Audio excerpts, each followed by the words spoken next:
실화예요. 오래전 허름한 판자촌이 있었어요. 비가 오면 지붕은 새고 겨울이면 바람이 숭숭 들어오는 집들 뿐이었죠. 사람들은 하루 벌어 하루 먹고 살며 늘 공공함에 찌들어 있었어요. 그런데 어느 날 그 땅이 도시 재개발 구역으로 지정되면서 모든 게 바뀌었어요. 판자촌은 철거되고 그 자리에 커다란 아파트 단지가 세워진 겁니다. 다른 주민들은 수십 년을 모아 어렵게 돈을 마련해 분양을 받았지만 판자촌 사람들은 보상으로 한 동 전체를 통째로 분양받았죠. 하루아침에 거지에서 아파트 부자로 신분 상승을 한 거예요. 사람들은 그들을 두고 앉아서 돈벼락 맞았다라고 수군거렸습니다. 하지만 그들 스스로는 그 사실을 부끄럽게 여기지 않았어요. 오히려 대놓고 자랑하며 다른 주민들을 깔보았죠. 우린 원래 땅 주인이야. 너희는 돈 모아 겨우 들어왔지만 우린 보상으로 그냥 얻었지. 이 말에 진짜 분노가 치밀었죠. 아파트가 완공되고 나서도 건축업자는 멈추지 않았습니다. 공터에 상가를 지어 단지를 완성하려 한 거예요. 모든 절차는 합법이었고 이미 구청에서 허가까지 끝난 일이었어요. 그런데 판자촌 출신 주민들이 또 모여서 술렁거렸습니다. 저 상가 공사? 돈 벌려고 하는 거잖아. 우리도 받아내야지. 그들의 속셈은 뻔했어요. 실제 피해는 없으면서 또다시 돈을 뜯어내려는 거였죠. 그들은 공사장에 몰려와 욕설을 퍼붓고 굴착기 앞을 가로막고 심지어 자재를 싣고 온 트럭을 몸으로 막아 세웠어요. 여기서 먼지 나서 애들이 병이라도 걸리면 내가 책임질 거냐? 라며 협박했지만 속내는 돈이었습니다. 밤이면 술에 취해 공사장 앞에서 고함을 치고 장비에 돌을 던지기도 했습니다. 경찰이 오면 순순히 물러나는 척하다가 돌아서면 다시 같은 짓을 반복했죠. 업자는 속수무책이었습니다. 하루라도 공사가 지연되면 손해가 눈덩이처럼 불어났으니까요. 결국 그는 울며 겨자 먹기로 당시 대학생 4년치 등록금에 해당하는 거액을 그들에게 나눠주며 제발 공사 좀 하게 해달라고 애원해야 했습니다. 억울했지만 공사를 진행하려면 방법이 없었어요. 상가는 그렇게 완공됐지만 이미 손해가 너무 컸습니다. 분양가는 치솟았고 사람들은 외면했어요. 저 가격이면 차라리 다른 데 사지. 홍보관은 썰렁했고 상가는 텅 빈 채로 남아버렸습니다. 판자촌 출신 주민들은 비웃으며 말했습니다.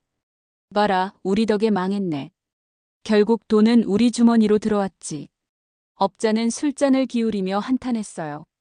나는 아무 잘못도 없는데 왜 이렇게 당해야 하지.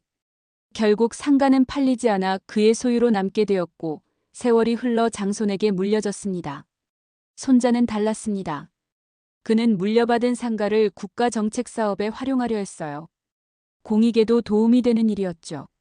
하지만 놀랍게도 그 소식을 들은 판자촌 후손들이 또 나타났습니다. 우리 할아버지 때도 돈 받았잖아. 이번에도 내놔. 어이가 없었어요. 아니, 이게 무슨 소리예요? 법적으로 아무 문제 없는 사업인데. 왜 돈을 달라고 하세요? 손자가 정색하며 거절하자 그들은 노골적으로 방해를 시작했습니다. 현장 펜스를 흔들고 굴착기 위에 올라타고 새벽마다 욕설과 고성을 질러 직원들을 겁주었죠. 심지어는 구청에 매일같이 민원을 넣었습니다. 저 사업 불법 아니냐? 주민 피해준다. 하루에도 수십 건씩 쏟아지는 민원 때문에 구청은 사실상 마비 상태에 빠졌습니다. 결국 구청장이 손자에게 전화를 걸어와 부탁했어요. 공청회를 열어주실 수 있겠습니까? 직원들이 민원 때문에 업무를 못 보고 있습니다. 공청회 날 판자촌 후손들은 당당하게 나타났습니다. 오늘도 우리가 이기는 거지. 저놈도 할아버지처럼 굽히겠지. 그들의 얼굴에는 근거 없는 자신감이 가득했어요. 주민 몇몇도 따라왔지만 사실은 그냥 구경꾼에 가까웠습니다. 공청회장은 긴장감으로 가득 차 있었고 구청 직원들은 난처한 표정으로 손자의 발언을 기다렸습니다. 손자는 침착하게 단상에 섰습니다. 오늘 이 자리를 통해 모든 걸 분명히 말씀드리겠습니다. 그러자 판자촌 후손들이 비웃으며 외쳤습니다. 헛소리 하지 말고 돈이나 내놔라. 너희 집안은 원래 그렇게 했잖아. 손자는 그들의 얼굴을 하나하나 바라보다가 차분히 준비해온 자료를 꺼내들었습니다. 그는 법적 근거와 서류를 조목조목 설명했어요. 이 사업은 정당하게 허가받았고 방해하는 건 불법입니다. 그리고 미리 준비한 내용 증명을 참석자들에게 직접 나눠주었습니다. 3일 안에 사과하고 모든 방해를 멈추십시오. 그렇지 않으면 법적 조치를 취하겠습니다. 순간 공청회장은 술렁였고 따라온 주민들은 충격을 받은 듯 서로를 바라봤습니다. 일부는 그 자리에서 바로 사과하고 나갔지만 판자촌 후손들은 달랐습니다. 내용 증명. 그게 뭐라고. 우리는 할아버지처럼 돈 받아내고 말 거야. 그들의 뻔뻔함은 도를 넘었고 끝까지 고함을 질렀습니다. 손자는 약속대로 법적 절차를 밟았습니다. 명예훼손죄, 영업방해죄, 사유지 침범 죄목은 하나둘이 아니었어요. 재판정에서 그들은 처음엔 비웃었습니다. 이런 걸로 우리가 처벌받겠어? 하지만 판결은 냉정했습니다. 모든 죄목이 인정됐고 형사처벌은 물론 민사소송에서도 줄줄이 패소했죠. 결국 살던 집마저 경매에 넘어가 버렸습니다. 그리고 그 집을 아이러니하게도 손자가 사들였습니다.